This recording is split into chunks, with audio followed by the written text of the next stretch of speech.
हम लोग 4.1 पढ़ लिए थे, 4.2 पढ़ लिए थे, 4.3 पढ़ लिए थे, 4.4 पढ़ लिए थे, 4.5 पढ़ लिए थे, है ना। अब हम लोग स्टार्ट करने जा रहे हैं 4.5। कोई दिक्कत? क्या स्टार्ट करने जा रहे हैं? 4.5। 4.5 पढ़ लिए। अब हम लोग स्टार्ट करने जा रहे हैं 4.6। ठीक है, तो 4.6 के लिए थ्योरी देखिए क्या है। टॉपिक का नाम है सारणिक एवं आव्यूह के अनुप्रयोग, यही ना। सारणिको जो भी हो, सारणिक एवं आव्यूह के क्या है? अनुप्रयोग है। ठीक है, इसमें सबसे पहला बात है, किसको बोलते हैं? संगत यानी कंसिस्टेंट, कंसिस्टेंट सिस्टम, और एक होता है इनकंसिस्टेंट सिस्टम। किसको बोलेंगे कंसिस्टेंट और किसको बोलेंगे इनकंसिस्टेंट? कहता है कि किसी भी निकाय का यदि हल एक या एक से अधिक हो तो उसे संगत निकाय कहते हैं। देखिए, मान लीजिए कोई समीकरण दिया है x प्लस वाई बराबर 2 और x माइनस वाई बराबर 4। ठीक है, इसको अगर हल करते हैं, x और y का मान यदि संभव हो तो ऐसे हल को संगत निकाय कहते हैं। यानी यह जो आपका समीकरण दिया रहेगा तो इस निकाय को क्या बोलेंगे? संगत निकाय बोलेंगे। और यदि एक भी हल पॉसिबल नहीं हो, एक भी हल संभव नहीं हो, तो ऐसे निकाय को क्या कहते हैं? असंगत निकाय कहते हैं। ठीक है, क्या जी? यदि किसी भी निकाय का हल संभव हो, चाहे एक हो चाहे दो गो, तो ऐसे निकाय को संगत निकाय कहते हैं। ठीक है, और क्या यदि एक भी हल संभव नहीं हो तो ऐसे निकाय को क्या कहेंगे? असंगत निकाय कहते हैं। ठीक है, हेडिंग क्या है? सारणिकों एवं आव्यूहों के क्या? अनुप्रयोग। कोई दिक्कत? अगला हेडिंग दीजिएगा, अगला हेडिंग दीजिएगा।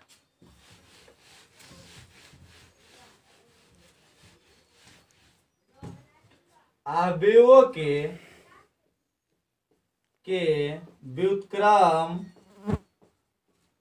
द्वारा रैखिक समीकरणों के निकाय का हल, यही ना।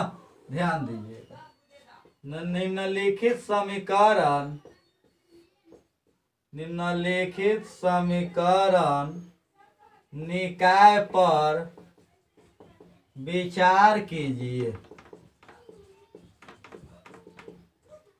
ध्यान दीजिएगा, देखिए दिया हुआ है a1x b1y c1z equal to d1, a2x b2y c2z equal to d2, a3x b3y c3z equal to d3। ध्यान दीजिएगा, हम तीन समीकरण से रिलेटेड बात कर रहे हैं।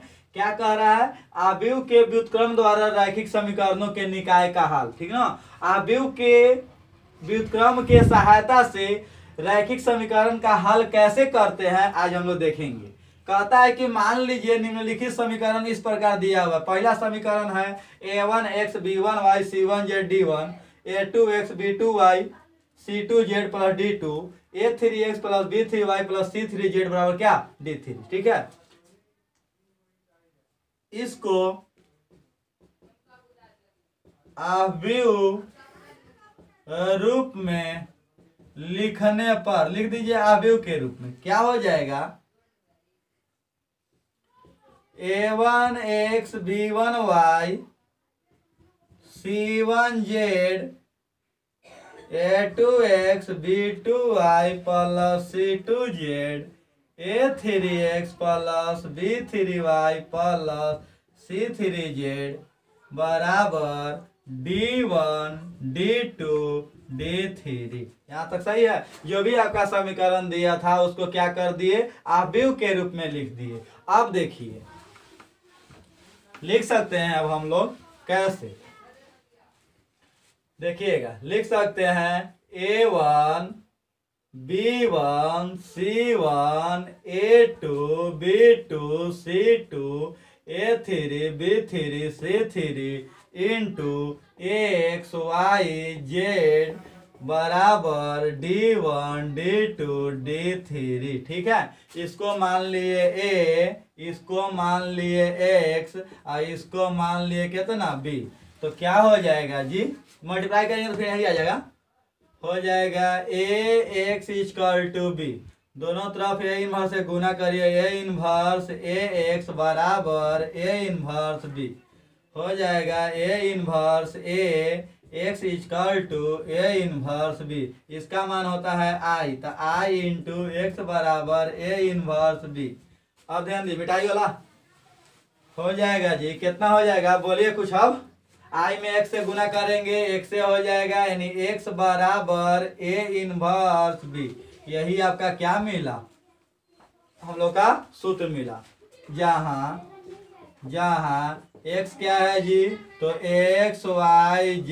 ठीक है, A क्या है जी, तो A1 B1 C1 A2 B2 C2 A3 B3 C3 और B क्या है जी, तो D1 D2 D3। ठीक है, कोई दिक्कत यहाँ तक, यही आपका क्या मिला, इक्वेशन मिला।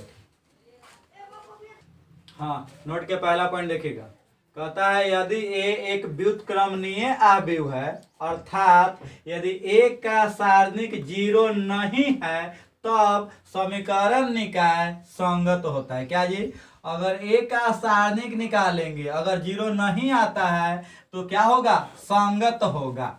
लेकिन जब A बराबर 0 आता है तब इसमें हम लोग दो केस निकालते हैं, एडज्वाइंट A इंटू B। ठीक है, अगर एडज्वाइंट A इंटू B 0 नहीं आता है तो इसको असंगत बोलते हैं, और एडज्वाइंट A इंटू B यदि 0 आ जाता है तो इस स्थिति में हम लोग क्या बोलते हैं, संगत बोलते हैं। ठीक है, जब A का सारणिक 0 नहीं आता है तो संगत, लेकिन जब A का सारणिक 0 आ जाता है तो इसमें दो केस क्या निकालेंगे, एडज्वाइंट A इंटू B। यदि 0 नहीं आएगा तो असंगत, और 0 आ गया तो संगत। ठीक है, यही इतना था आपका